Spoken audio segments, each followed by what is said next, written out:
I'm Carol Fleisher. I'm a documentary filmmaker for some 35 years. And you might be wondering why a filmmaker is hosting this illustrious panel, because, you know, most filmmakers have expertise in nothing. And that's true for me. And, but it's actually because of some of my captive friends, past and present, Washo and her adopted son, Lulis, who she actually taught American Sign Language to her adopted son, which was pretty cool. Kanzi and his sister, Pan Benicia, you know, they just compelled me to speak on their behalf. And also Lisa Samford, the executive director of the festival, has blackmail on me, and she insisted, so I'm here.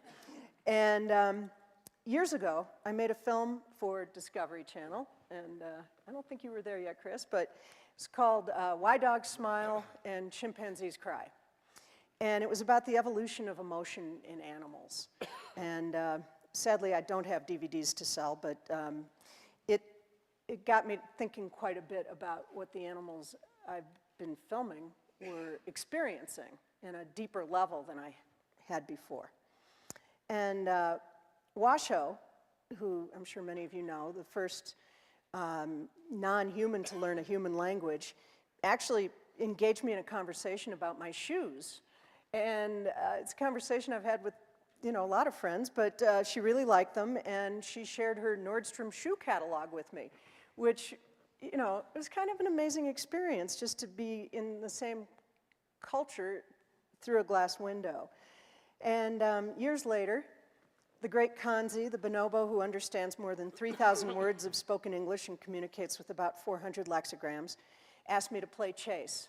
Now, he would win if there weren't glass, and he won even with glass, but it was amazing to be engaged by a fellow being of his depth. And his sister, Pan Benicia, who tragically died last year, amazing. She asked me to share a secret with her. What an amazing experience this was. I mean, it really was like two girlfriends chatting. And, you know, I can't even describe the feeling I had of just communicating with someone who wasn't exactly human, better in so many ways. And then one of, Rob will recognize his old friend AZ, gave me a math lesson, which, as I demonstrated to these guys yesterday, I needed. And, you know, again, this is an orangutan who understands math concepts.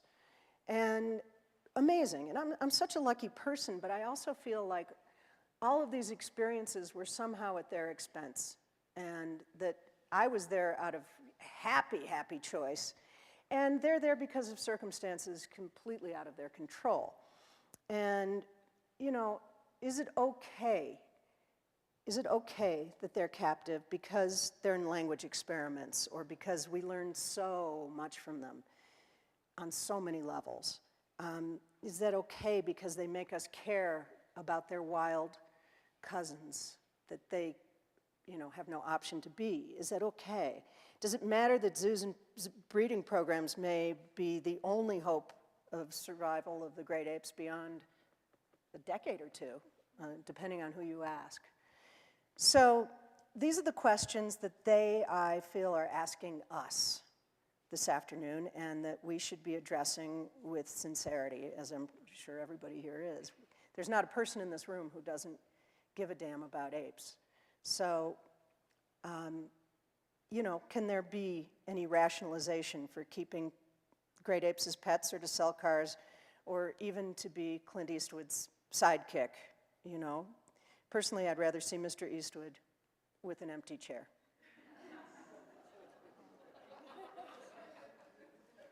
And do you know if this is true, Dan, that Clyde was killed?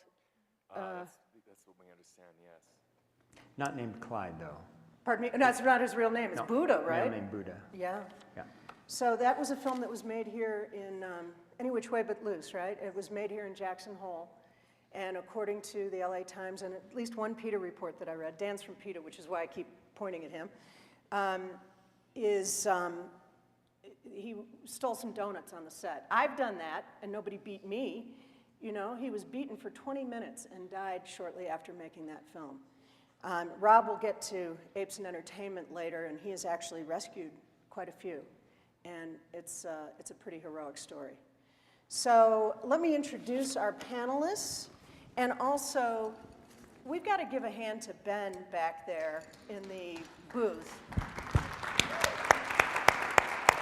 This guy is unbelievable. I don't know if anybody here is old enough to remember Ed Sullivan, but with the spinning plates and the cymbals and the whole thing. This guy's unbelievable what he's got going in that booth. So thank you, Ben. Let me introduce. Some are new friends, some are old. And let's see. This is not in panel order, but here we go. Rob Shumaker, who's with the Indianapolis Zoo now. He's an evolutionary biologist specializing in behavior and cognition. And he's using all these skills with his admittedly vague title of Vice President of Conservation and Life Sciences. Rob has also spent I should say the privilege of sharing your career with AZ, who I showed you a slide of a little bit ago, an amazing orangutan. And for 30 years, is that right? Plus. So you were 2. You can pay me later for that. Thanks. 5's in the cushion. And Rob started his now illustrious career as a volunteer animal keeper at the Smithsonian National Zoo, where AZ was actually born to parents at that zoo, right? Mm-hmm. And that's the first time that had happened. So one of Rob's other passions is to fight for more suitable living arrangements for orangutans in zoos, and I presume all primates. Mm-hmm. And he's going to be, are you running the new International Orangutan Center at the Indianapolis Zoo? Not by myself. But you have a couple of friends helping. helping. We've got lots of people there. And then AZ. Yep. And so this has external high-wire travel routes, vertical exhibit space, jungle gym, forest of climbing platforms, and quiet corners for the apes, designed to be as good as captivity can get. Rob Shumaker. I think so. And then Jen Feuerstein, am I saying it right? Good, congratulations. I've been corrected 12 times already, but I got it from you. Jen knows the coolest retirees in all of Florida.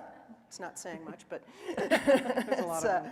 She's the sanctuary director for Save the Chimps. And it's the world's largest chimpanzee sanctuary where they live in social groups on 3-acre islands. Mm-hmm. Correct me, guys, if I lie anywhere in here. It's located in Fort Pierce, Florida, and it's home to over 250 chimpanzees rescued from research labs, entertainment, and the pet trade. And Jen has worked with non-human primates since '91 in zoos, laboratories, and sanctuary settings. And she told me actually that working at Yerkes changed her view of captivity for apes forever, from having worked in a zoo in Cincinnati and at Yerkes, now to running a sanctuary. So I think she has some interesting tales to tell. Steve Schapiro. True. Steve Schapiro, maybe the bravest man.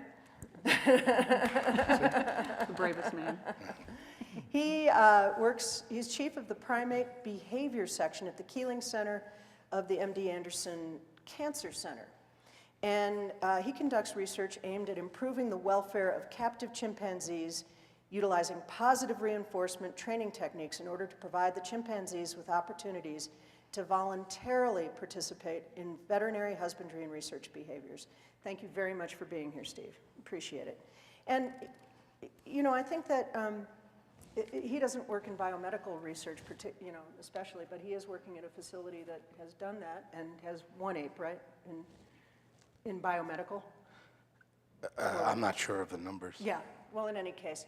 So he's not here to defend biomedical research by any means, even though you see MD Anderson behind there, but he's done some amazing work with positive reinforcement. Dan Mathews is from PETA, and according to the Amazon blurb about his book, Committed, a rabble-rouser's memoir, 5 stars on Amazon and only $10.35 for the Kindle edition. And you can pay me later, too.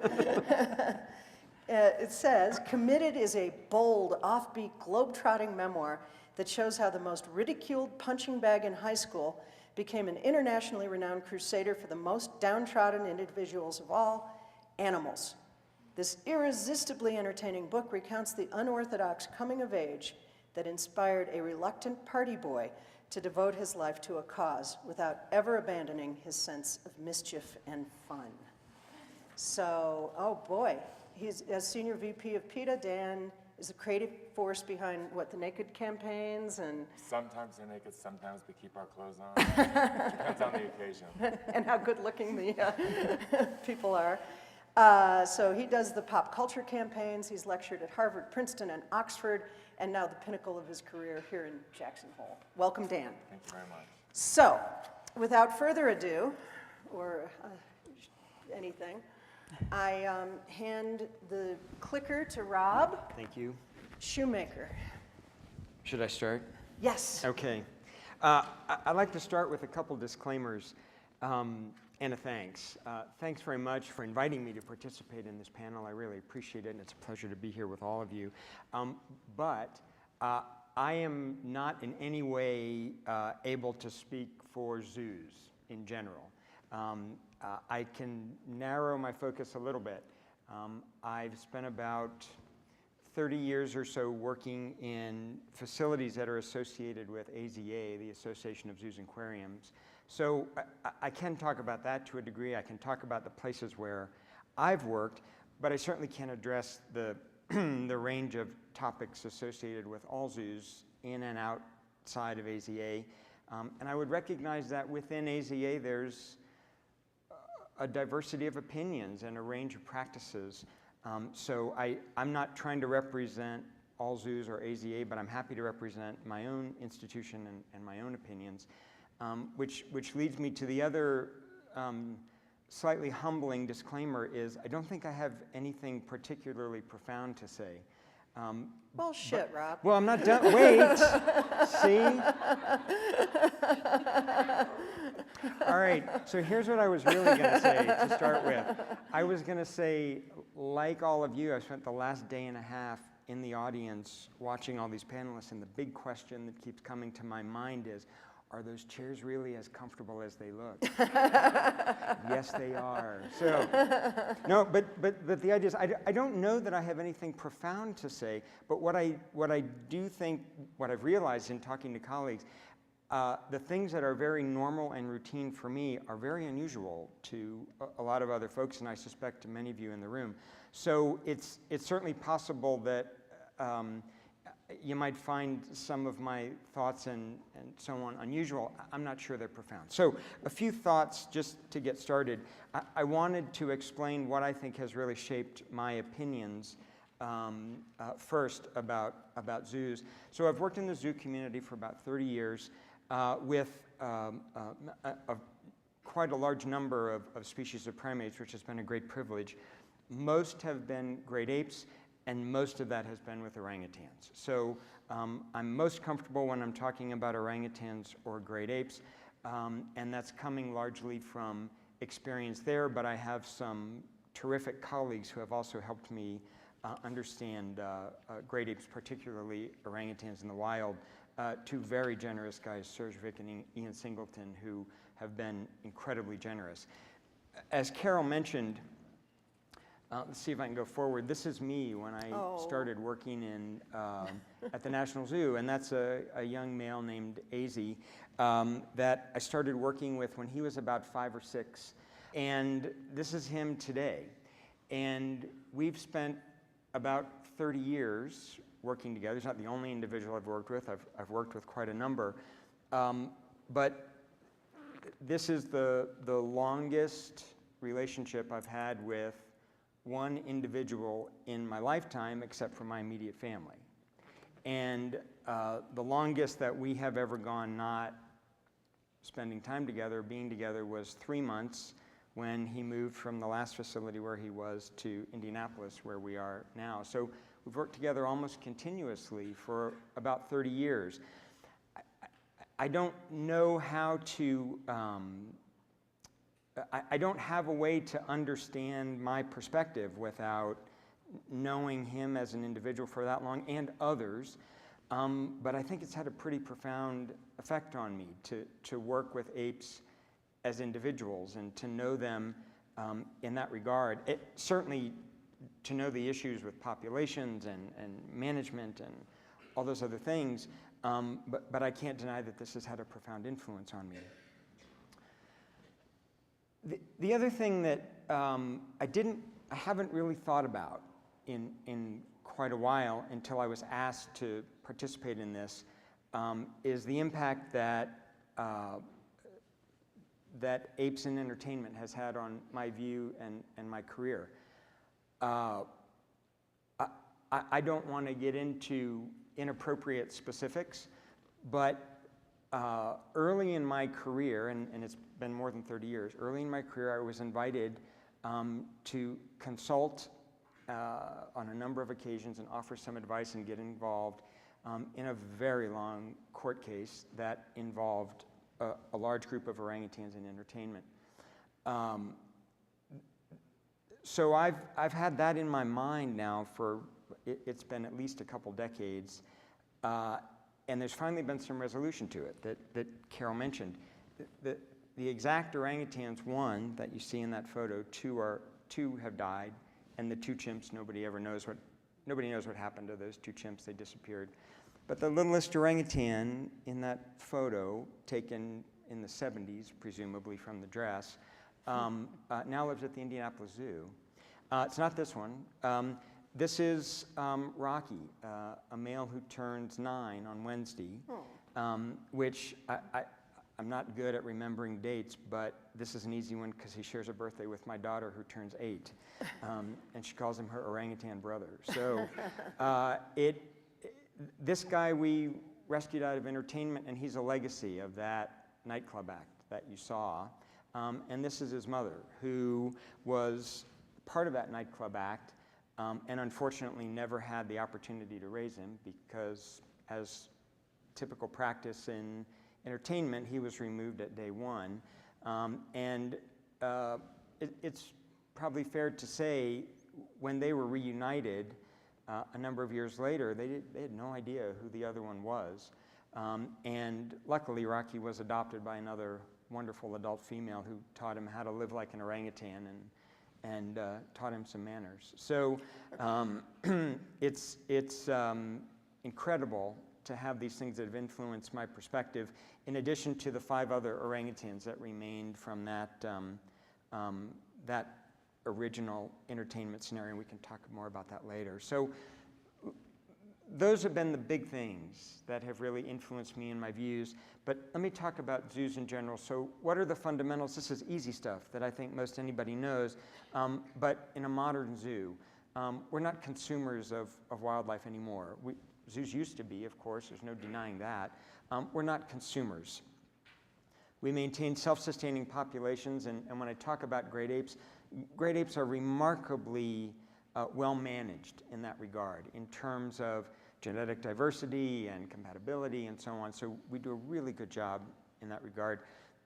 As an organization, we focus on education, conservation, and certainly recreation for people. And we implement scientific management. We focus on naturalistic exhibits, which could be a panel discussion in itself, but I mean naturalistic either in appearance or function, one or the other, sometimes both. And more, we try and develop a very clear connection with in situ populations. So in my career, it's changed in some ways quite a lot, and in some cases not very much, but some of the things that I've seen, well, it certainly wasn't universal when I started in the zoo community. Taking infants away from their moms and hand-rearing them was common. Again, not universal, but common. That's all but absent now, except in rare cases, usually for some medical condition or so on, or an illness, and then usually that infant's given to a surrogate as soon as possible. So that's been a huge shift in great apes and zoos. As I mentioned, great management of populations that's very healthy, great nutrition, great veterinary care. And in fact, I think I can certainly say this for the institutions I've worked at, and I think it's true much more broadly. virtually any condition that is, any medical condition that's out of the routine has a human specialist in attendance. So veterinary care is usually terrific. We now have species-appropriate interbirth intervals. That wasn't true when I started in the zoo community. We didn't really know it. We didn't even understand it, but we do now. Of course, apes regularly receive enriched environments, and training is usually very positive in terms of the methods that are employed. So I like to be simple in ideas. So what's the role of zoos? To me, this is it. It's really direct. Provide the best possible care we can for our apes, engage, enlighten, and empower our visitors, and support in situ conservation. And I hope we can pair 2 and 3 there in terms of engaging and empowering our visitors. So when I talk about good care, to me what it really talks about is 3 big areas, which I won't go in detail, maybe we can talk about it later in the discussion, but appropriate social groupings, critical. The physical space has to work. Carol mentioned this in her remarks. The physical space has to work for the apes that live there. It doesn't work for orangutans to live on a lawn. It doesn't make any sense. So the physical space has to respond and allow the apes to use their bodies the way their bodies have evolved to move. And then finally, and this is AZ again, working on a computer task, we have to really attend to the mental environment. This is hard because I think it's distinct from enrichment. It's not a criticism in any way of enrichment, but it is distinct. I'm absolutely fundamentally believe that apes require regular mental challenges that involve learning and problem solving. Not just things that, not just a foraging task, for example, but something that requires regular mental engagement. This is what they've evolved to do. This is how they function in the wild. They learn and they problem solve. We need to provide that for them in zoos. So let me take a minute and talk about zoo visitors as I wrap up. So why do people visit zoos? Well, there's a number of different visitor types, and this is from the literature that usually combines museums and zoos as a public venue for education. So people that are explorers, they're there for information, they're not really focused on anybody else. I've been accused of doing this regularly when I go to museum or zoo or whatever, as I get very focused on the information. There are the people who want to create a great experience for other people. Probably the best example, not the only example, but the best example is moms that bring their kids to a zoo. They want their kids to have a nice time. They want them to enjoy what they're doing.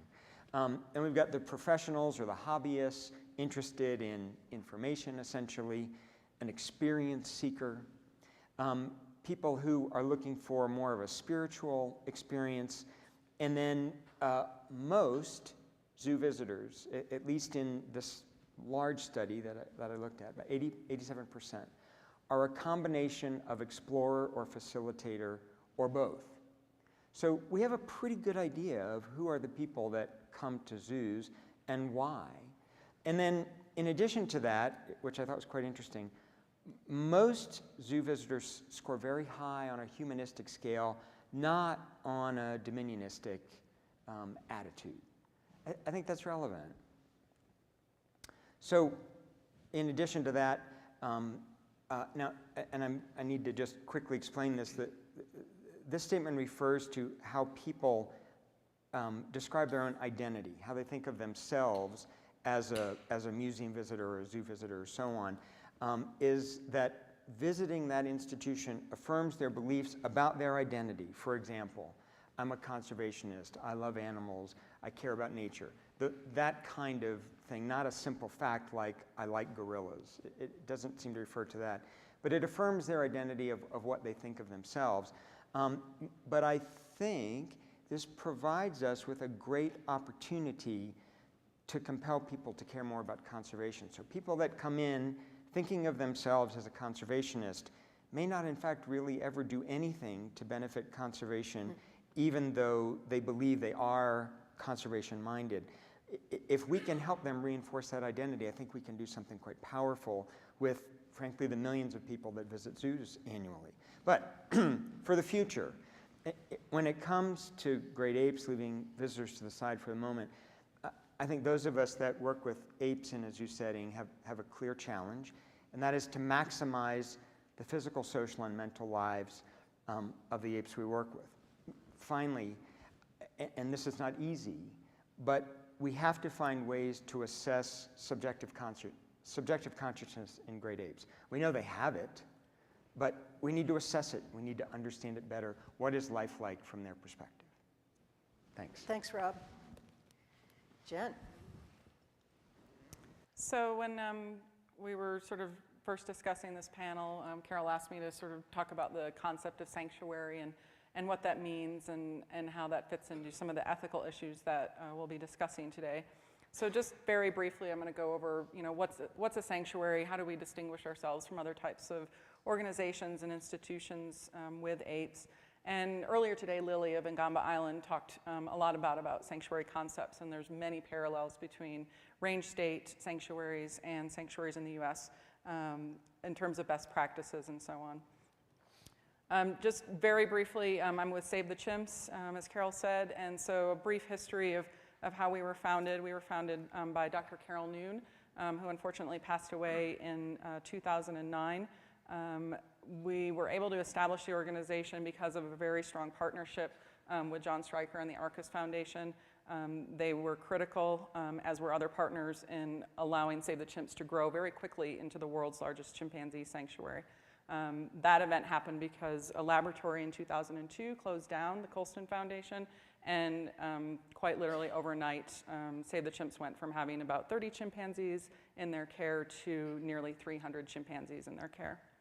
To date, we've had 324 chimpanzees call Save the Chimps home, and we are currently home to 260 chimpanzees. In terms of best practices, that's highly important in terms of sanctuary care. We are a member of the North American Primate Sanctuary Alliance, which is similar to PASA. I think most people are familiar with PASA. And we are also accredited by the Global Federation of Animal Sanctuaries. And our mission is to provide and build support for permanent sanctuary for the lifelong care of chimpanzees rescued from research laboratories, entertainment, and the pet trade. Those are the three main sources for our residents. Those are the institutions that they come from when they come to sanctuary. So this is just an aerial view of Save the Chimps. So in the US, we have this problem where pretty much anyone can call themselves a sanctuary. Entertainers, people who train apes for the entertainment industry, often refer to themselves as conservationists. They refer to themselves as individuals who are saving these individuals. And in fact, it's a for-profit enterprise. It has very little to do with conservation, and it's certainly not a sanctuary. They're exploiters of apes, and they're really part of the problem. On accredited zoos, this is not a reference to AZA accredited zoos, similar to what Rob was talking about in terms of their best practices, but what we call roadside zoos in the United States. Very often they call themselves sanctuaries, when in fact they are not. They have very, very low standards of care. They are poorly managed. They have individual primates or other species living alone in squalor, and they're not sanctuaries. So sanctuaries have a real challenge of distinguishing themselves, true sanctuaries. And so we've come up with some standards, both just self-regulating in terms of NAPSA and also GFAS, but you're a not-for-profit organization. You're not there to earn money. You're providing a permanent home for individuals in need. So if an individual ape comes into your sanctuary, you're not going to be selling and trading and moving that individual between other institutions. We provide high-quality care for all residents. Same as the standards in the AZA Zoo, excellent veterinary care, enrichment, appropriate, species-appropriate environment. We prevent reproduction. It's not always successful. Save the Chimps has had 7 whoopsie babies over the years, but we do active efforts to prevent reproduction, birth control, vasectomies, and so on. We don't want to reproduce apes in captivity. We actually want to manage the chimpanzees and other apes that we have in our care until there are no more chimpanzees in need, there are no more orangutans in need. Those are the 2 apes represented. No more gibbons in need. so that we can close our doors, and I'll talk more about that later. We do not remove any of our residents from the sanctuary for purposes of entertainment, education, and we don't train them for entertainment purposes. So that distinguishes us from organizations which might say, yes, you can bring our, this young orangutan on the Tonight Show for ostensibly education purposes. We'll have them in a life jacket swimming in a pool. We'll have a baby tiger and a baby chimp together and allow you to photograph these individuals.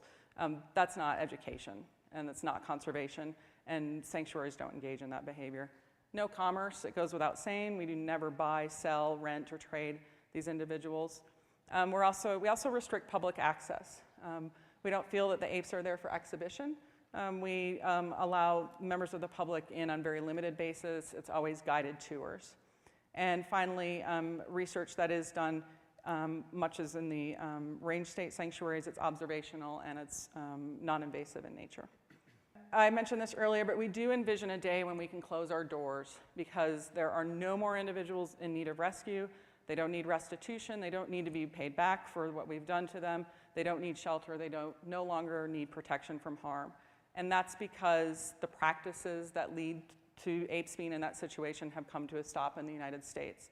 And we really actively work to achieve that goal through collaboration with other animal protection groups, through advocacy, and outreach and education. It's extremely important. We want to try to cut off the source, basically, and Lily spoke about that today also for Ngamba Island, wanting to find out where are these apes coming from, what's the cause, what's behind it, and how can we put a stop to that. And the sanctuary is a difference between a chimpanzee lying in a barren cage with absolutely nothing to live for, and living in a much more enriched, appropriate environment with companions, with friendship, and with choices over their lives. And just a couple of additional comments. I mean, sanctuaries are generally highly regarded. True sanctuaries are for rescuing and apes, but I also just want to remind people it is captivity. These chimps are not free by any means. We give them an improved quality of life. We try to do the best for them for the rest of their lives, but we also recognize that they are not free, and there's no opportunity for these individuals to be reintroduced to range countries. So that's why we really want to just stop the practices that lead to these individuals needing sanctuary in the first place. And the connection with conservation might not necessarily be obvious. Save the Chimps is not a conservation organization, but the practices that happen in the US, the use of chimps in entertainment, their use in invasive biomedical research, their use in the pet trade is a true detriment to conservation. Because portraying chimpanzees as cute, cuddly pets has been demonstrated through research that it leads people to believe that they are not members of an endangered species, that they don't need protection, that there's plenty of them in the wild, because if there were not, why could we be using them in this manner? It also, I think, makes the United States a bit contradictory in our conservation message. So if we have chimpanzees in circuses or on television for entertainment, who are we to tell China that they should not be importing apes into their country for purposes of entertainment? If we are using them for invasive biomedical research that ostensibly benefits humans, who are we to tell individuals that they should not eat apes? I mean, it's completely contradicting, and I think it's really important that the United States have consistency in their messaging, and I think it will only help conservation in the future. Thank you. Thank you. Steve Schapiro. All right, so what I really want to try and show you today, I have a very particular goal, and that goal is to show you the quality of care that chimpanzees get in biomedical research in a research environment. And, I'm not saying that you have misconceptions, but I do want to show you some of the things. What we do, I'm a behavioral manager, that's what it's called, PhD in comparative psychology, it's animal behavior. What we try and do is manage the environment, the behavior of the animals, so that they can behave as normally as possible. So we do this through socialization, we do it through environmental enrichment, we do it through positive reinforcement training. I'm going to show you some things.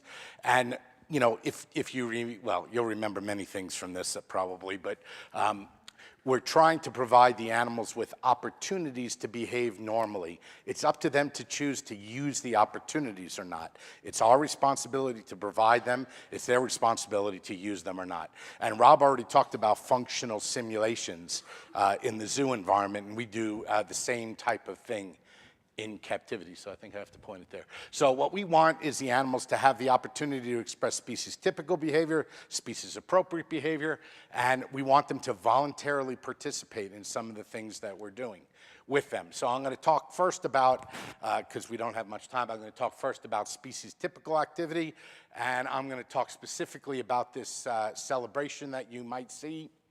So here are some chimps living in the corrals that we have. Corrals are 75 feet in diameter. You see the structures that are in there. There's a group of between 8 and 16 animals in there. And if you're familiar with chimps in the wild, you're going to see that the animals are going to start to celebrate. And what they're celebrating is the arrival of frozen yogurt as one of their foods. Not TCBY, but yogurt frozen in the cup and given to them. So you'll get, I'm going to let it run for just a little while, and then I'm going to ask him to stop it. But it's because I want you to see, you know, what the whole place kind of looks like. And he's got to turn the volume up because this has got to rock the house.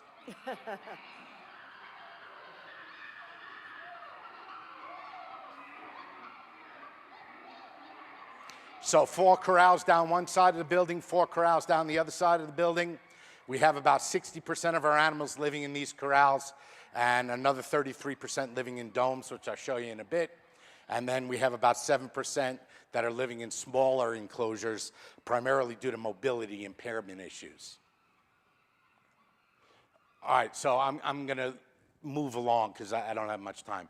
Another thing, you know, chimps live in multi-male, multi-female groups, fish and fusion society. Male-male interactions are really important. So if we roll this video, we'll see 2 adult males, 35 years old, in one of the enclosures.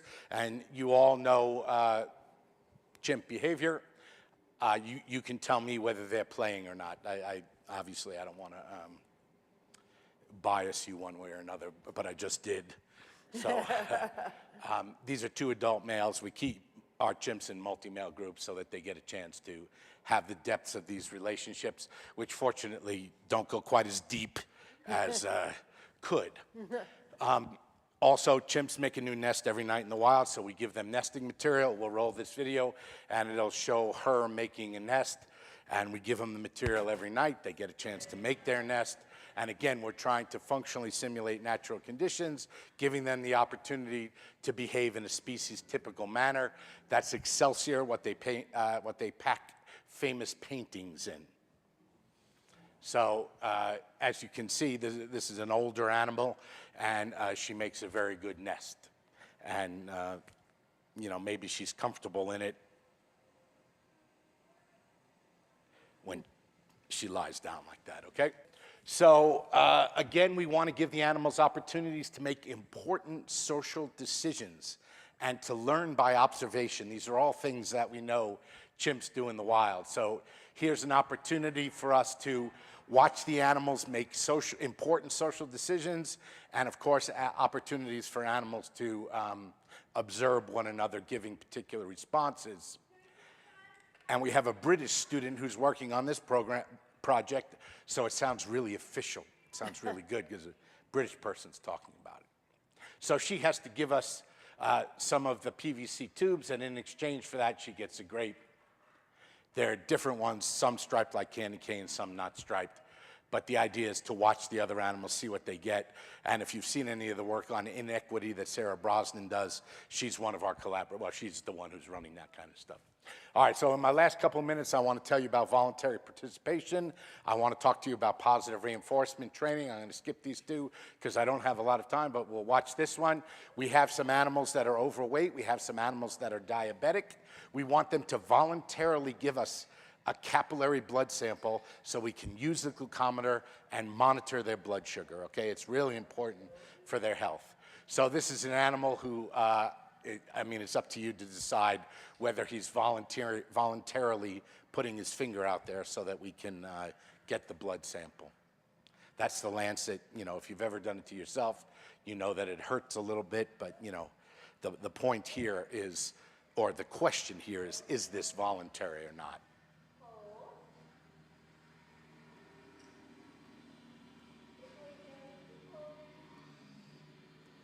So the quantity of blood you need is minuscule. You put it on the glucometer, and in a couple of seconds, you'll get the value. I think it's 123.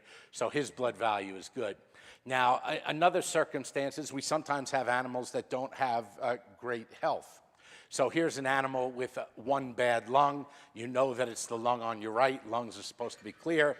That lung is not particularly clear. So what we do is we train the animal to use the nebulizer so that we can treat his lung problem. Now, this is positive reinforcement training. The animal comes back and does it again and again.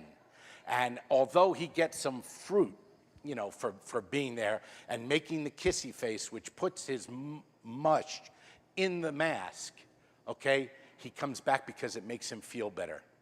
And I'm going to show you a little bit more of that, okay? So this is really all there is to that. After 3 weeks, lung got better. It's not perfect, but it certainly got better. And now this is his partner. We'll roll this one real quick. She has nothing wrong with her lungs. She just likes the nebulizer. Okay, so she saw us working with the animal, the other guy, and so she decided she wanted to be part of the project too. So it's observational learning, it's voluntary, et cetera, and he's not so happy with her getting the attention, so we have to manage that. And the last couple of things I'll talk about is we have old chimpanzees. They have the same problems that old people have. They have arthritis, and we need to be able to take care of their arthritis to give them a high quality of life. So we'll just look at this real quick. We do acupuncture with the chimps. They're trained to sit at the wire without moving for us. We put the acupuncture needles in. They're attached with dental floss so that if the animal moves away, that we can pull the needles out so they don't have the needles in their enclosures. Okay, so this is just how you put it in. The skin's got to attach to it, et cetera, et cetera. And now we'll just see real quick how you take them out. So this animal's been sitting there. It's 10 minutes. The length of the acupuncture session is 10 minutes. The animal's been sitting there voluntarily through the whole thing. So here it is, it's on the stomach meridian. That's how you take care of stifle arthritis. I'm just spewing veterinary sound bites at you. It's stomach 34, 35, and 36. And so when it comes time to pull out they come. So we go one step further. We now have laser therapy as well as acupuncture. So here's an animal with the acupuncture needles in and the laser, getting therapy from both at the same time. And if you'll notice, we're not feeding this animal anything. So this animal is this is my opinion, okay? Voluntarily participating in the procedures because they make him feel better, okay? So, I mean, you don't need to see any more of this. And just one more question before we move to Dan. Why are these chimps in this facility? These chimps are in the facility because the National Institutes of Health needed colonies of chimpanzees as a national research resource. As you're, I'm sure, well aware, the prioritization of chimps in those kinds of circumstances is going down and down. So I'm sure we'll have a chance to talk about those things. So really the key for me was ethologically appropriate environments, species appropriate behaviors, and voluntary participation. And I'm glad I got a chance to stand up because I think that, well done. that really helped. And Dan Mathews from PETA. Well, all I have to say about the last presentation is, sounds like a spa, looks like a prison. PETA, since the 80s, I've been with the organization for 28 years, and we made our mark back in the early 80s with undercover investigations inside laboratories to show how research protocols were being violated in many, many laboratories, often involving great apes. And I started with PETA in 1985 when the AIDS crisis first took the nation by storm. And it's at the time when there were chimpanzees being dragged into research studies from places like this all around the country because they thought, what a great research model, chimps. They're so much like us. PETA was the only notable group publicly condemning this research on grounds of scientific shaky ground, on the waste of funds that were involved, as well as, most importantly, on ethical grounds. And I, being gay, elected to lead the effort and engage gay press and AIDS organizations. We lost a chunk of donors. We lost a lot of our Hollywood support. But it was well worth it, especially now, a few decades later, that the NIH is finally recognizing that, you know what, we wasted millions of dollars trying to give chimps AIDS. There were gay doctors in San Francisco, New York, and Los Angeles who were begging for federal funds to see how HIV progressed in humans. It progresses in each of us differently. And they were denied those funds because there were government grants instead directed to researchers who wanted to overdose various animals and drugs and try new fruitless programs, which caused a lot of misery, a few decades of misery with a lot of great apes. And so we were always there advocating for the great apes. And one of the programs we targeted was a really misguided program in which they were sucking the bone marrow out of baboons in a misguided attempt to inject this bone marrow into people with AIDS, thinking that it might eradicate the HIV. All of the animal tests they did in Pittsburgh to lead up to this research showed that it would fail, but grants being what they are, they were on the grant gravy train. They got this study on the road. It failed miserably. We led protests outside of the research facility in Pittsburgh. PETA was targeted by some ACT UP groups, and we actually had some ACT UP groups who joined us because they recognized that millions of dollars meant to help people with AIDS were being diverted into making animals sick.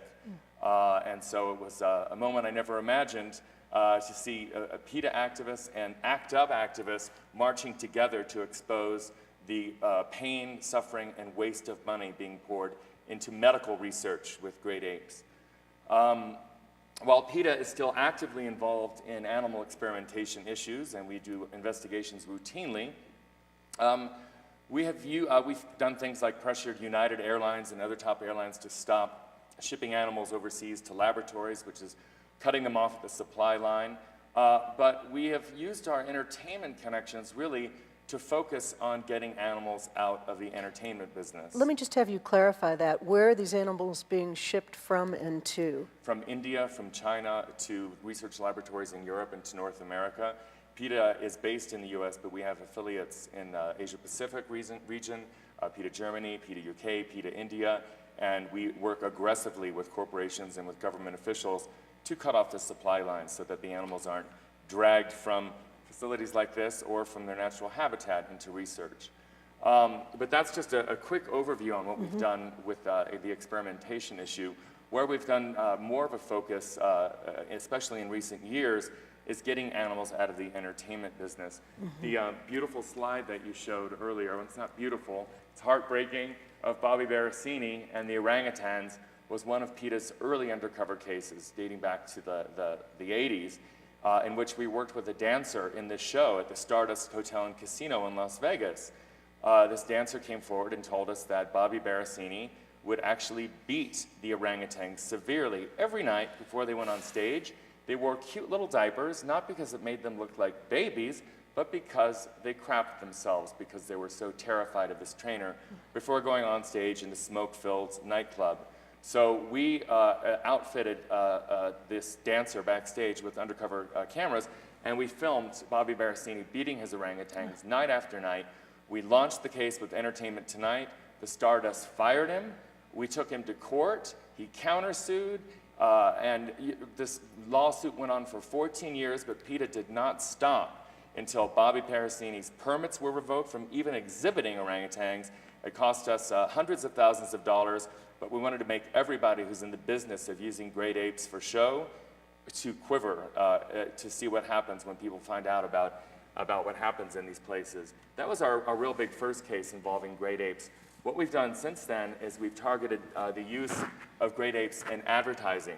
We, several years ago, started engaging companies that use chimpanzees and great apes in labs and gave them the background on how these animals are ripped from their mothers, made reliant on human trainers, often get electric shocks or food deprivation, and we appeal to ad agencies, and as you can see on the on the screen here, we were able to get some pretty big companies to either cancel or pull off the air their ads.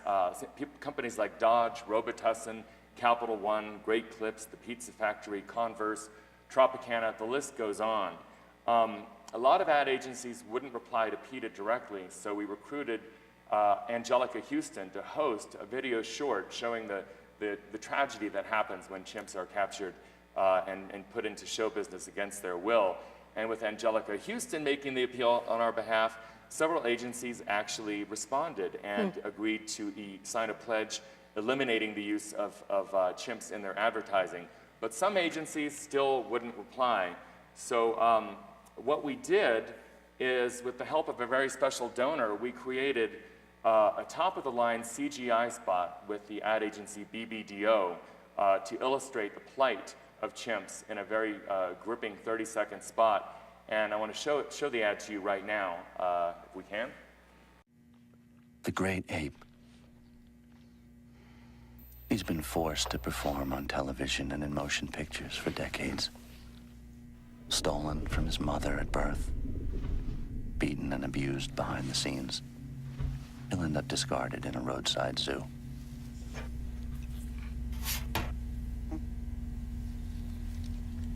Could you live this life?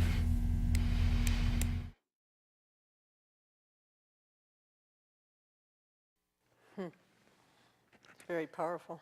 This spot was designed to reach ad agency executives at creative agencies around the world. Adrian Brody, the Oscar winner, narrated the spot for us. It was entered as BBDO's official entry in June at the Cannes Lions Ad Awards, and it won gold, which has enabled PETA to actually host an Ad Week panel, which we're doing on Tuesday in New York, where we'll have ad agency chiefs from all over the world to attend this forum and watch this Oscar-winning ad and really get the message about why great apes do not belong in show business. The immediate impact of this ad was that dozens more agencies came on board and pledged to no longer use great apes. We developed an autocorrect system at the agencies in case there was any rogue copywriters who decided, oh, let's throw a chimp in this spot. As soon as any great ape word, as soon as they started to type chimpanzee, this video pops up. So our creative writers know it's out of bounds, company policy, you can't do it. We got a very, very gratifying letter from National Geographic, which after seeing this campaign, canceled plans to use chimpanzee actors in a new reality show, which was set to debut later this year. So we've been going full guns to get the ad agencies to realize that it's time to put the chimpanzees out to pasture at beautiful places like Jen's Sanctuary. But we also are reaching out to film directors and producers. We worked with the producers of Life of Pi to reduce the number of exotic animals used in that production. They didn't cut all of them out, but they cut several of them out. We worked with the producers of the most recent Planet of the Apes, who were so excited about this new technology, the same people who created this ad for us, that they actually included PETA in the promotions for the movie to show how these animals could be as expressive, if not more expressive, than a lot of actors, have all the action but not cause any animal suffering whatsoever. I'd like to conclude by making our first public announcement about a new target. You may have seen trailers in theaters for a new Leonardo DiCaprio movie called The Wolf of Wall Street. And in the trailer, he's walking down a corridor of his office with a chimpanzee. We wrote the director, Martin Scorsese, 4 letters. We've written Leonardo DiCaprio the same. We've been doing this since summer when the trailers first hit theaters, and we're giving them only another week or two until October 1st before we start seeding this ad on all of the movie and entertainment sites, hyping that movie so that people can reach out to Leonardo DiCaprio and Martin Scorsese and say, hey, some people have to get kicked, dragging and screaming into show business, and it's these apes, leave them alone. So that's just a little bit about our past and a little bit about our future with what PETA's got planned. We are the nasty cousin to what Save the Chimps does. We think these fantastic facilities where these chimps obviously have to go somewhere, and they need to have some life as nature intended. And I think that Save the Chimps does it in a spectacular way.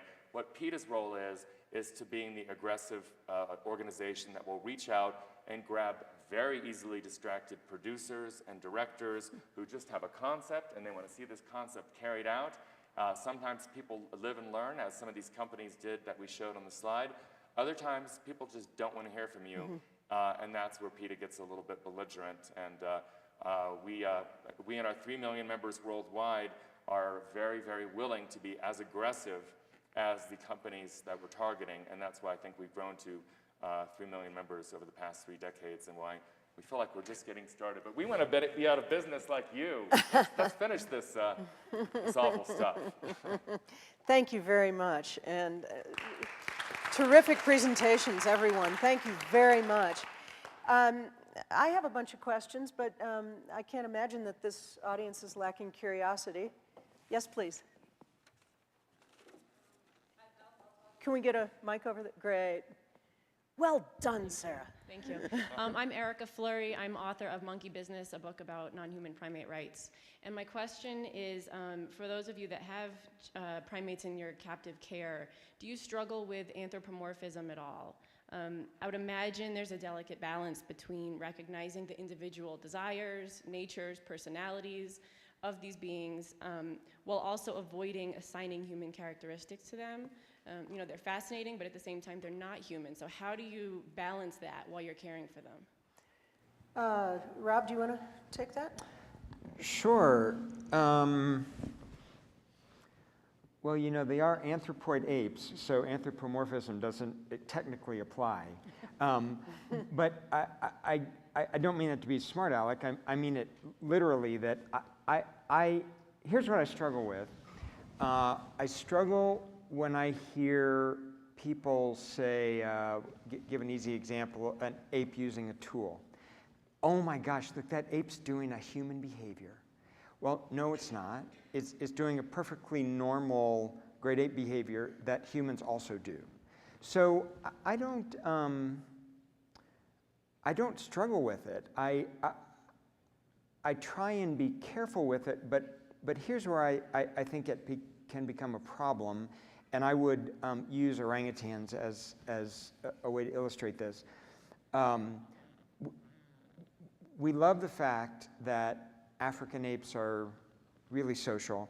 We love the fact, the great slide you showed with the big, terrific number of chimpanzees all together in a good social group. And so I think there is this kind of very interesting anthropomorphic sense that, boy, we better do that for orangutans too. We feel good, we in general, when we see orangutans in a group or a family or a male and a female together, or we're taking good care when we set up a nice little family. When in fact, I would suggest the term anthropomorphism by omission is far more relevant, which is not recognizing that other species have a different worldview than we do. And in that case, I think orangutans, while very flexible in their behavior and elastic, that's not what works best for them. They need to be able to make choices about their social partners, and particularly the females, I think, just like to be alone a lot of the time. So I guess I would say where it is a struggle is where it's something where people are very well intended, and in fact, it's not the best thing at all, and that can be quite difficult to try and convey. What is your relationship, if I may add on to this question, with AZ done to inform your understanding of their preferences? Because obviously, 30 years together, there's an unbelievable bond. I think and so. Communication. I think so. I don't know exactly how to characterize it. Some people want to ask me to characterize it as it being like my child. Well, it's not at all. I don't know how to characterize it, although I can say friend for sure. I can say partner for sure, and a lot of the things we've accomplished together. But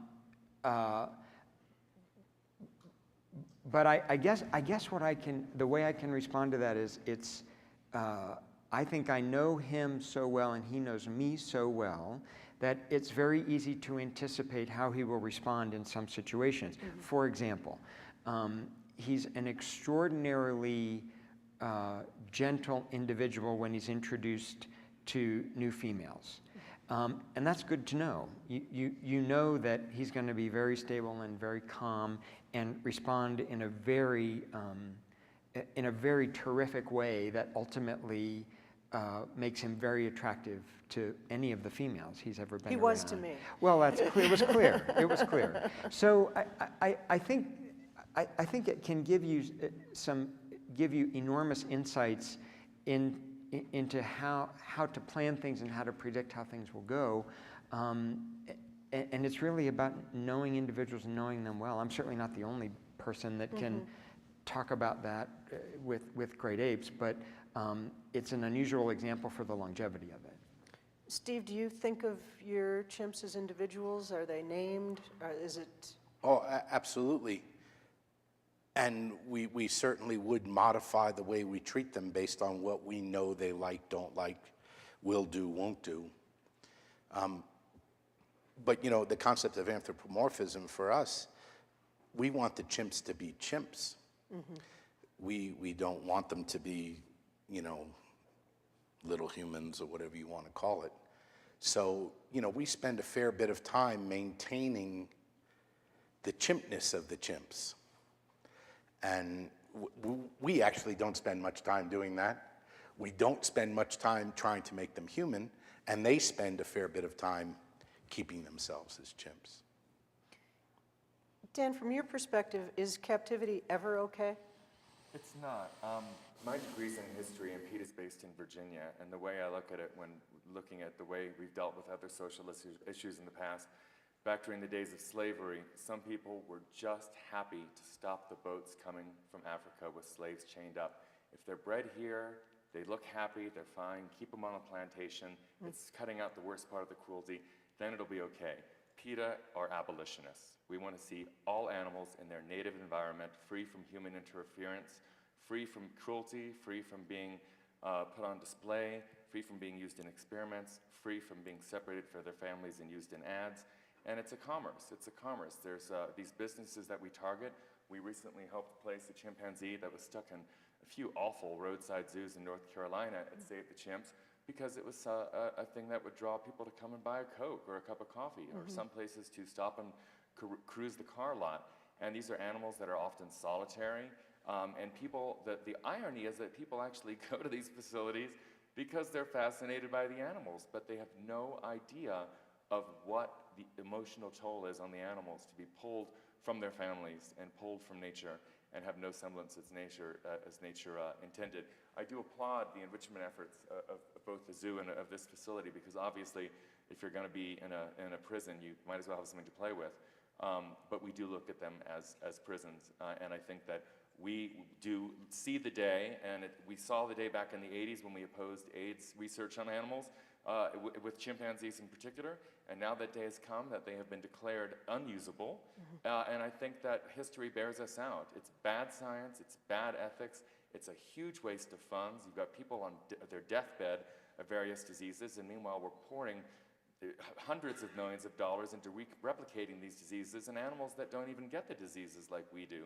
So we are a very pesky bunch who tries to remind people of this because it's such an important issue, and I think our work complements the work of facilities like Jen.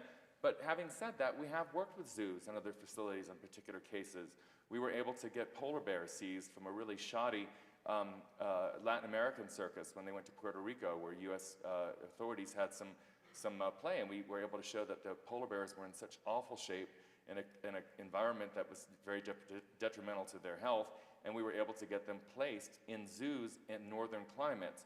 Now, while we don't embrace zoos, we have worked with zoos on a number of occasions for situations like this, and we recognize that there is a lot of gray area there. So And sanctuary, of course. And sanctuaries, of course. I've been to the facility in Florida and found it just breathtaking.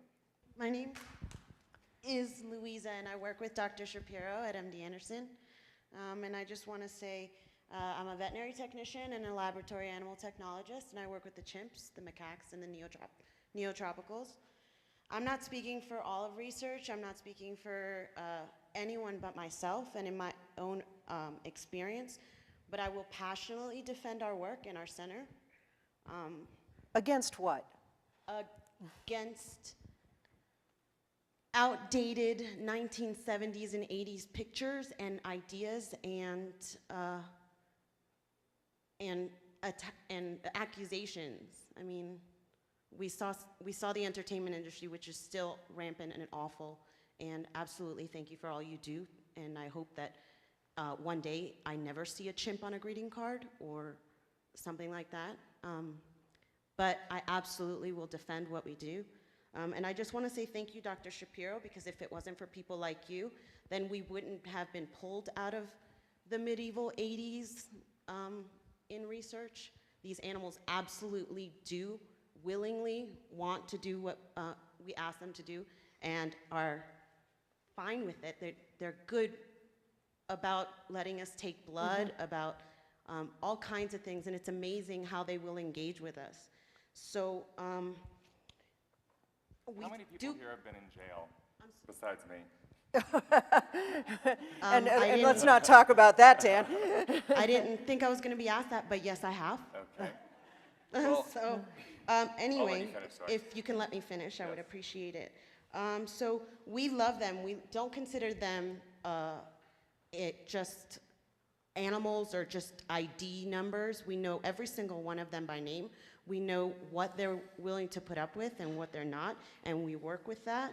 I also want to say, Jen, thank you so much for everything you do.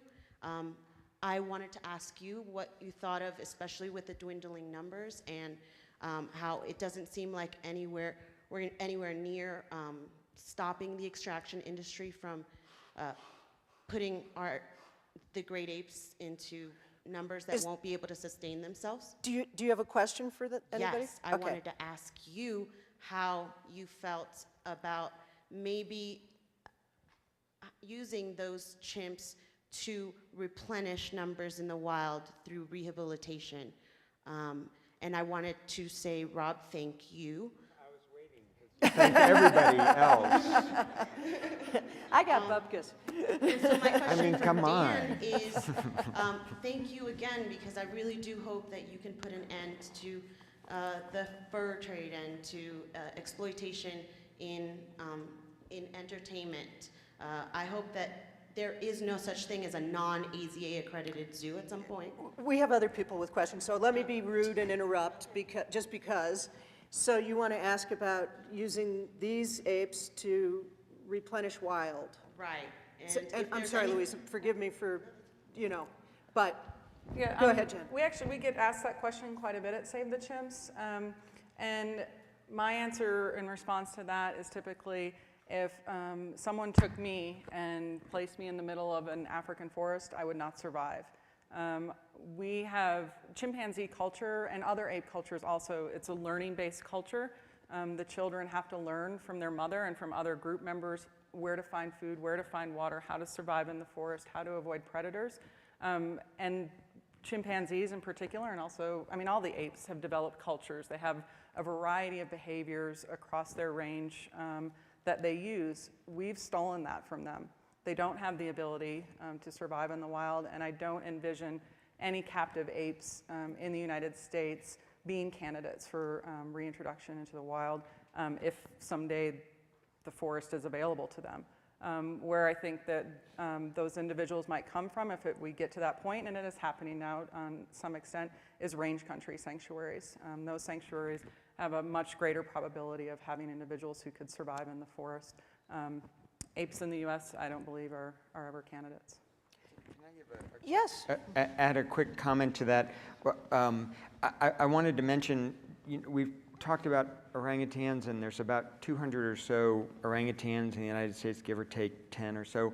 But on that note, I think it's important to recognize that across Indonesia, and I might need some help with some numbers, I think we're now talking about 2,000 orangutans in rehabilitation centers. Is that still true, Ian? Right now, about 1,300. Okay, so not 1,300 is the answer. 1,300. So, because we get the same question, well, is it possible to take orangutans from here and put them back in the forest in Indonesia? And the answer is that there's already 1,300 waiting in line. there. And there have been a couple of efforts, and this is my own opinion, I'm not speaking for anyone else, to take zoo-born orangutans and release them back into the wild, which I actually think is a very poor idea when that were born in zoos. There's 1,300 who were born in the wild who have a much better chance of success, and only a fraction of those will ever get the opportunity for the habitat that's left. So I think it's actually quite an important question that gets asked, because I think there are big misperceptions out there about it. Pointing to Ian and Sergio, that I know can talk a lot more about that afterwards, have a lot more expertise than I do, but I think it's worth mentioning. And thank you for the question. And one other thing, just briefly, I want to mention, at least the chimpanzees who we have at our sanctuary mostly came from research labs, some from entertainment. They were not bred based on their subspecies, based on their countries of origin. They were indiscriminately bred. So we have sort of these generic chimpanzees who don't reflect the subspecies that are across the African range. Steve, where did yours come from? I think we have mostly Schweinfurthi, but I mean, that's the best I can tell you. Schweinfurthi? That's the subspecies of chimpanzees. Were they wild caught? Some of ours are wild caught, some of ours were born in captivity. We were a breeding, resocialization, rehabilitation facility during much of the 80s, and breeding was part of our program. Hasn't been part for probably 15 to 18 years. NIH has a breeding moratorium on research chimpanzees. Can you tell a difference in your chimps between those who are wild-born and those who are captive-born? I'm not going to be able to say I can tell it behaviorally. I know from looking at their names on the database. So, you know, it's not a fair. You cheat. I didn't cheat, but I mean, I know. So, you know, I showed you that hunting experiment. One of the things we were interested in was to see whether the wild-born individuals responded differently than the captive. Did they? No, we didn't collect the data very well on that particular study, I'm sorry to say. Do the wild-born like blue Gatorade? No. Just a joke, sorry. And this gentleman right back there. Yep. Thank you very much. Some very deep questions being asked. I know the conventional wisdom would support what you're saying, Jen, about the possibility of reintroduction to the wild from these individuals, but there's two words I would throw into that discussion, and that's Rubondo Island. Because in the 60s, zoos in Europe had a number of problem chimps. They didn't know what to do with them. They wouldn't fit in, and they kind of dumped them on an island in Tanzania with none of the soft, caring introduction, teaching them how to live in the forest. It was Lord of the Flies for chimps, and they survived. And now they're self-replicating. So don't underestimate chimps. Give them the chance for a life in the wild. They don't need us to show them how to be chimps. They'll work it out. But what I particularly wanted to say was to Dan, I applaud your efforts. We in the Ape Alliance, our Apes in Biomedical Research Working Group was ultimately successful with many colleagues in Europe, and there are no apes in labs in Europe. And we would like to do the same for other primates. But the Apes in Entertainment Working Group, as you know, has a real struggle. We also got ignored by Leonardo DiCaprio when we pointed out the Wall Street thing. But what the Ape Alliance Apes in Entertainment Working Group did with one of our more active members, CAPS,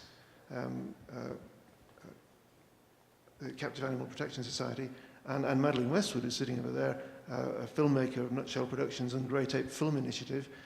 We developed the Animal Pledge. And if you go to animalpledge.org, it not only invites directors and ad agencies to agree not to use live trained animals in ads, but it also goes beyond that, because even if they're using animatronic ads, it can give the perception that it's a good idea to have them as pets, or it can create a demand. So if they are using any animal representation, they have the opportunity in signing this pledge to invest in counter activities to educate people, to reduce that potential demand creating opportunity. So let's talk. That's an exact point which we intend to bring up on Tuesday in New York before the ad executives. Okay, have a look at animalpledge.org and you'll see what we've done, and let's work together. Terrific. Let's exchange cards. Do you know Sir Ian? Now I do. And forgive me for not recognizing the beard in the backlight. Yes, back there? I had a question for Steve, and I appreciate the comment that we say that those of us that work with wild apes, we look at the groups in a cement corral and we go, ooh, that does look like a prison. However, if you compare it to the picture that Jen showed, which I think was from Coulston, of individually housed chimps, you know, your group housed chimps, that's a huge improvement. And what I was wondering is, in the Anderson Center, did you make that transition from individually housed to group housed? And was it a struggle? Absolutely not. That place was founded in, you don't want the whole spiel, cut to the chase. It was founded in 1977 as a rehabilitation resocialization facility, and those are the original structures. You know, it's only 30 years old. It's not the Coliseum or anything like that. But I'll be very brief. Our first director was a guy named Mike Keeling, who was 20 years ahead of his time. He was a veterinarian, chimp veterinarian, and he wanted the chimps to have the right kind of life. So that's why we built that 30 years ago, or you know, it's even more than 35 years ago at this point. And our animals have always been housed in those conditions. But you know, you didn't ask this question, but our captive management, our behavioral management is always evolving. We're never done. We can always be better.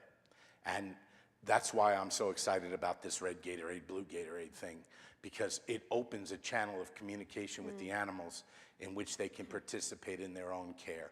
And that's really where we're headed. Hi, thanks so much to the panel. Katie Conley from the Humane Society of the United States. Steve, you referenced kind of a past tense needed. I know everybody knows there are a number of policy decisions about to come up to actually get away from using chimpanzees largely. Now we're at that turning point. Do you think there's a possibility of the leadership from the laboratories and the leadership at the sanctuaries to talk about now retiring the animals to sanctuary? I certainly think that possibility has always existed, so I think it's a little bit more on everybody's radar at this point. I think there's been a competition going on up until now, and the competition is really in one regard only, and it's related to money. Because I think, as we know, everybody here wants the best for the chimpanzees. He does, I do, you know, the great apes, it doesn't matter. Everybody wants the best for them. But I think sometimes the money gets tight and people get in competition, and I think that clouds people's actions, not necessarily their thoughts, but it clouds their actions. They say things they maybe don't believe in order to, you know, progress an agenda or something like that. It was kind of a watershed moment in the year 2000. That was the 30th anniversary of Nixon's war on cancer, and every news outlet decided to put it under a microscope and see what we've got as a result of these billions of dollars and 3 decades of scientific experimentation. And they found that invasive research with animals provided almost nothing, and that all the major strides came about from early detection and from prevention and lifestyle changes. And PETA works very, very vigorously with different government agencies on focusing on that and not letting the bureaucracy just let them forget that little news story. And in some ways there are these strides, such as the great move to let the chimps go this year. And we're working the same. It's just old school science. It's, you know, the FDA was put into place in the 1930s, and a lot of the scientific experiments date back to those days. We fund a lot of scientists to validate more effective non-animal studies. We are working with the Chinese government right now, which has a 5-year plan to eliminate cosmetics tests on animals based on our work with cosmetics companies in Europe and the States. So it affects great apes, certainly, but it is an overall move away from animal research that's a cultural move because it's ingrained in the medical profession going back many, many generations. You see animals who come from biomedical research, cosmetic research, entertainment, every pets, roadside zoos. Who are the most damaged individuals, and how do you bring them back? Well, it really varies. I mean, some of our worst cases in terms of individuals who self-mutilate, who are clearly suffering from post-traumatic stress disorder and trauma have come from biomedical research labs. We have an individual chimpanzee named Bobby who's this amazing and wonderful chimpanzee, and he was used in 9 different research studies over a period of 18 years. Early in his use in biomedical research, he started biting one of his arms repetitively to the point where it was just scarred. He had a hard time moving it, and he continued that behavior even after his rescue for years, and we struggled.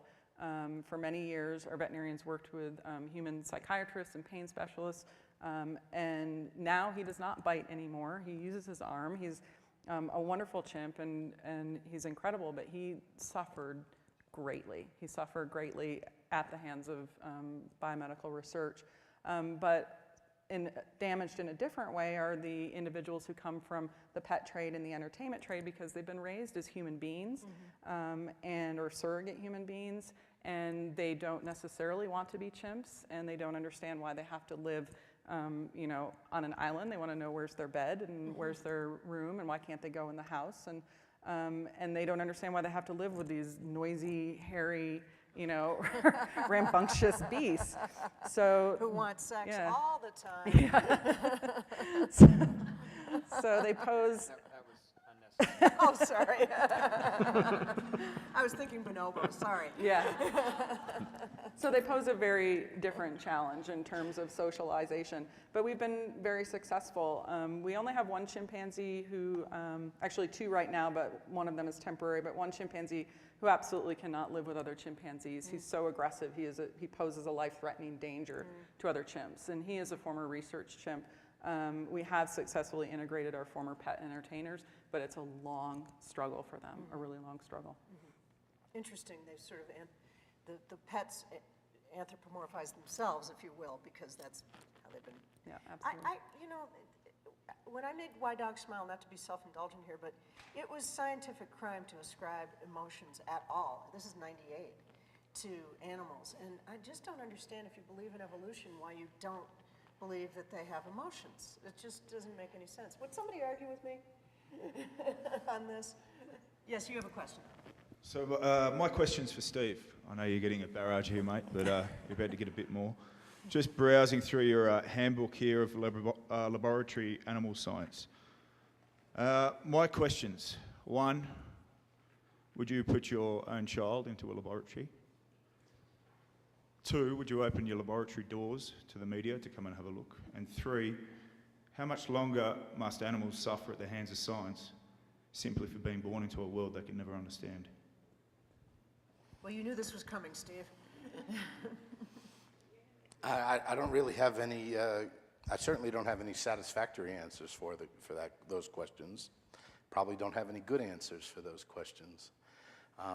The one that I can address easily is that we do have open houses at our facility, and we do let the community in, and we do let media in, and we've had documentaries filmed at our place and that kind of stuff.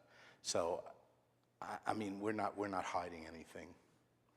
So that I can say. Now, I don't know about putting my kid in an experiment or a laboratory or whatever you said. I don't know how I would answer that.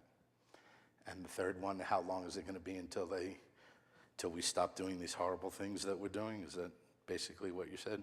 Yeah. In your perfect world, would that stop? Well, in my perfect world, well, I don't know that I have a great answer for you. I'm sorry to say that, but I don't think I do. I just have to say, just to be fair as a moderator here, that Steve didn't go out to the jungle and take these chimps and put them there. You know, he's doing the best he can to care for them. Right, but I have to stand up for the work that we do, like Louise has stood up for what, you know, she thinks we do. My dig isn't it, Steve? It's No, I understand that, and I'm,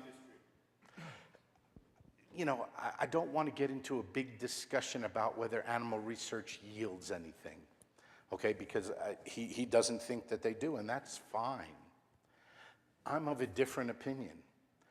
I look at the health of the people in the United States, and I got to figure, I don't know it for a fact, I got to figure that part of the reason that we're so healthy except that we sit on the couch and eat too many chips and that kind of thing, you know, is due to animal-related research that the National Institutes of Health has condoned, funded, whatever you want to call it. So I'm not opposed to the responsible use of animals in research endeavors. And more importantly, I feel that the previous use of animals in research endeavors has yielded benefits for humans, and I have to feel that past behavior is the best predictor of future behavior, so that if this research yielded good results in the past, that it should yield good results in the future. That's the best I can do, really, I think. I must interject that we are not a healthy country. We have an obesity epidemic. We have incidents of cancer, heart disease that are skyrocketing. We fall way behind the world in terms of health. And I think in part it's because of course, things like the USDA promoting bad foods over good foods. But there's also things like animal experiments that are hiding behind the cancer banner, such as in the 70s when saccharin came on the market and sugar started to get a little nervous. So the sugar trade funded cancer studies, which showed that if you feed masses and masses of saccharin to animals, they get cancer, and therefore you have to have a cancer warning on a saccharin label. So a lot of animal tests are designed just to promote industries and to keep people fat and unhealthy. So we've done this with, we've looked at a lot of research that hides behind disease, whether it's Welch's grape juice hiding behind animal studies to claim that they're good for your heart, or Palm did the same thing just to be able to make some claims that would slide by government regulators. So I think animal research is keeping us back. It's holding us back. It's keeping us from being healthy. These new fantastic clinical studies and epidemiological studies and just looking at what's making us healthy versus what's making us sick are the real ways forward. I'm curious, there must be somebody in this room who can cite a positive. There's three subjects on this, three books, I'm sorry, on this subject. Monkey Wars, The Monkey and the Butterfly, and Love at Goon Park. I mean, I'm really against obnoxious animal testing and lab and all of that, but with Reese's Monkeys, they helped discover Rogaine for women, their first pregnancy. You know about that shot. Serotonin for depression, a lot of different things. I just think this is a really crazy debate to do here. I don't know. But, why? Well, I just don't think everything's black and white. Thus the discussion, right? Yeah. I mean, I have real mixed feelings about PETA. I love that you're there. I used to be an extremist. I think that sometimes, you know, you got to go really far to get to the middle. I think that's what we're trying to accomplish here by having divergent opinions. And what better venue than with people in entertainment, not ape entertainment, but with, I think China's example is a really recent, really good one of the way this debate is moving forward, and it's not moving forward with obnoxious protests. That's maybe what put it on the map in previous decades. But for instance, when China started requiring a product... She said, actually, in her defense, obnoxious testing. Right, yes, exactly. Well, the same animal tests that were in use in Europe and America since the 30s were starting to be used in China to get product approval in that country. We went to China and showed them how Europe is now banning cosmetics and products tested on animals and that they should start following the good science. China told us, we don't want to hear from PETA, we don't want to hear from any one company, but if you go back and get all the companies together and the science and present us with how things have evolved, then we'll listen. So we spent $250,000, collected a whole bunch of scientists, got the evidence that put the European law into order, went back to Beijing and had a very, very constructive conversation with Chinese officials. And they announced a 5-year plan to phase out animal tests and have 4 research programs to fine-tune the non-animal test methodologies in China now so that they don't have to require animal tests. So it's just a matter of progress, and you know, animal experiments are like Joe's six-pack science. It's just... Well, I'm not an advocate of animal testing, but there's some really good books on the controversy of it, and I think it's really... would be interesting to read them. Certainly. Do you think there's a blend between the people on the panel here in some way? A blend? A blend of, you know, maybe there's, I don't know. I'm trying to understand what your objection is to the conversation. I guess I'm feeling more threatened myself about I'm not a proponent of animal testing. I am not a proponent of primates being in laboratory settings. And yet, you cannot say there has never been any good that has come from some scientific research. I think that's a very on valid animals. comment. And what would you like to say, Jen? I worked for 5 years at Yerkes Primate Center, and as Carol mentioned earlier, it fundamentally changed my worldview on biomedical research. I was not opposed to biomedical research on other species when I started there, and I left there being vehemently opposed just based on what I saw and how the individuals were treated, the monkeys and the chimps. And my sort of awakening, I still remember it. I was hosing one of the chimp cages, and it just sort of occurred to me that if some other species were to do this to humans, some sort of, somehow mentally superior, technologically superior, linguistically superior species captured us in order to test a disease that was killing their children, we would find that objectionable. I would not have traded places with those chimpanzees or with those monkeys. And so I believe very deeply in do unto others as you would have done unto you. And so that basically just said, that's it, I cannot support this. So the question becomes, yes, I'm sure some medical progress has come using animals. I think you also have to ask the question, if we did not use other species, does that automatically mean we would not have made medical progress? I think that we would have. And also, you also have to ask, is the use justified? And you can go back to many of our horrible uses of human beings in medical experimentation that we probably got good medical results of. The Tuskegee experiments, for example, those men volunteered for that experiment. It was voluntary. They were not informed. They did not have informed consent. And that's the case with these apes. Even if they are trained to voluntarily participate, there's really no way to extract informed consent from them. And so the question becomes, even if we are getting results, is our use of them ethical? Is it worth it? And from my position, I would say no. Well, also with the changing technologies now, maybe when we first started doing it, there was no modeling of other diseases and whatnot, so people didn't think of other ways. But now, even if it were to lead to a cure for cancer, is it okay? What if your kid had cancer and taking a chimp could do it? Now, I don't believe that's true, but what if? So let's explore that ethical question. Hi, my name's Christine, and I've actually worked in zoos and sanctuaries here in this country. So one of my concerns is the distinction between abolition and welfare. And thank you, Dan, for pointing out that PETA is an abolitionist organization, and I think that is a very good distinction to make. Richard Haynes arguing there are two types of welfare reformism, and although there's challenges, is understanding that there's behavioral improvements within an environment that is not set up to be in the best interests of the animal. What's going on at MD Anderson is the type of welfare reform that does not accept the bare regulations as adequate, constant improvement, and I think that needs to be part of this conversation, that is important because they are there. And no one's gonna snap their fingers and they're gonna go away. So it's important that while they're in those situations, the improvements are made. And I think your question gets at the ethics of use, and I think that heavily influences how we feel about apes in captivity, and the ethics shifts as more information is understood scientifically about what we know about great apes. And I was just curious as to what your personal ethics, how that drives your role in the organizations you work with. Is this for anybody in particular? Yeah, and how that potentially sitting on the stage is in conflict, and how do you negotiate that, knowing that these are silos, and how there are instances of partnerships and very successful work together. And then how do you balance the different ethics at play here? Who would like to take that one?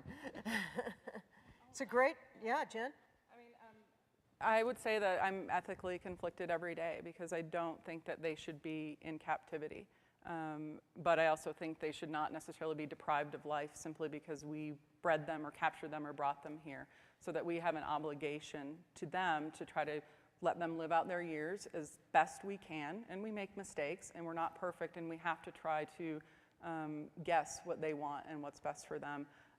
But it is an ethical conflict. I do think that there are potentials for collaborations, even with organizations we might not necessarily have 100% agreement on.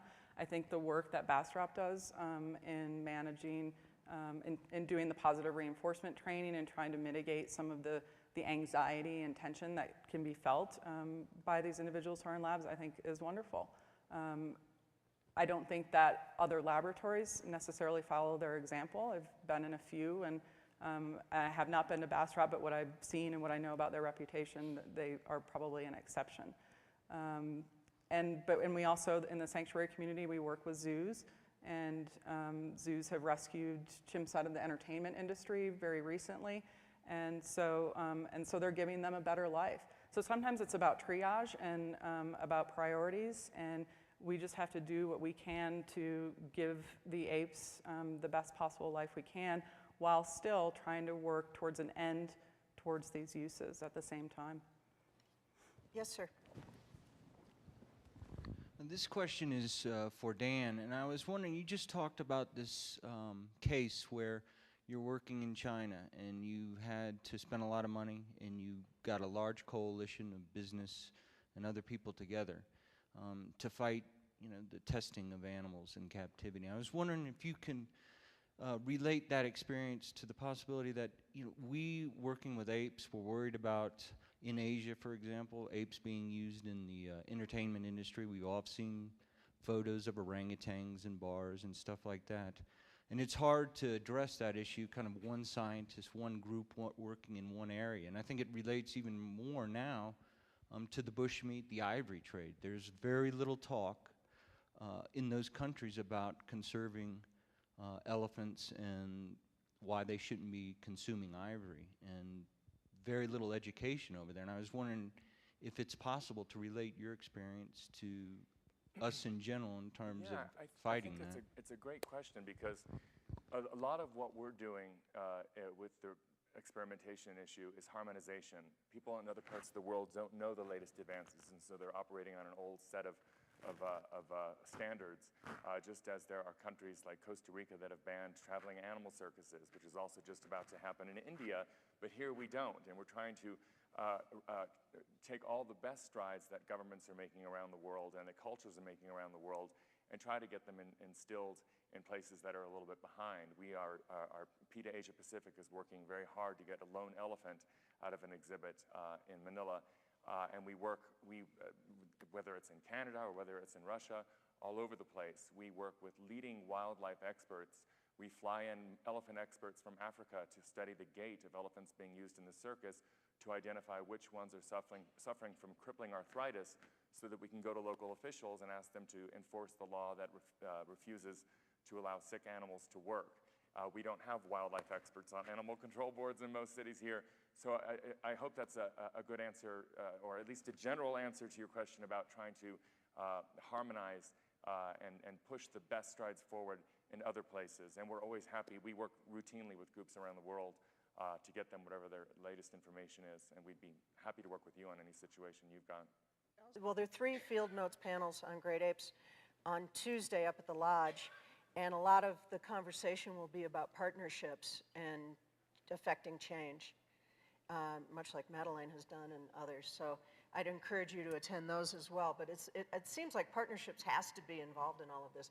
I've only got one last question, and I saw his hand first, sorry. Hi, this question is also for Dan. Given that PETA's position is that zoos should be abolished, I'm just curious how the organization balances that with the fact that, for example, one of the largest conservation organizations in the world, WCS, is a zoo-based organization, that zoos contribute this year over $160 million to wildlife conservation, and that without these efforts, the wild versions of these animals you guys are talking about would be much closer to extinction, if not extinct. Well, it's an excellent question, and it's a tough issue for us, because we have worked, as I mentioned before, with the polar bears.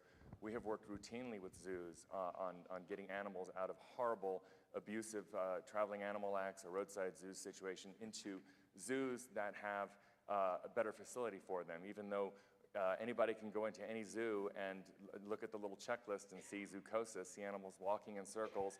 It looks like a beautiful tundra, but when you knock on it, it's like a Hollywood set. This is you know, it's make-believe for these animals. But having said that, there has been a number of strides, especially with regards to elephants over the past 5 years. A number of zoo experts have opted to close their elephant exhibits because they know it is just too cruel given the elephant's nature. There's only one elephant remaining at any of the New York zoos and the Bronx Zoo, and they're going to be closing that exhibit when the next elephant dies. So as a result, to answer your question, we go for the throat with Ringling Brothers, with a lot of the most egregious zoos, or I'm sorry, circuses that use exotic animals. We lay off the zoos a bit because we have a relationship with them and we know that they offer, such as yours, some great halfway houses, I guess you might call it, for animals who are stuck in an uncomfortable situation. But while we would not target a zoo because we think they have served certainly a good purpose, we are hesitant to promote them as places to bring the whole family. Thank you all. I guess we got to get out of here. And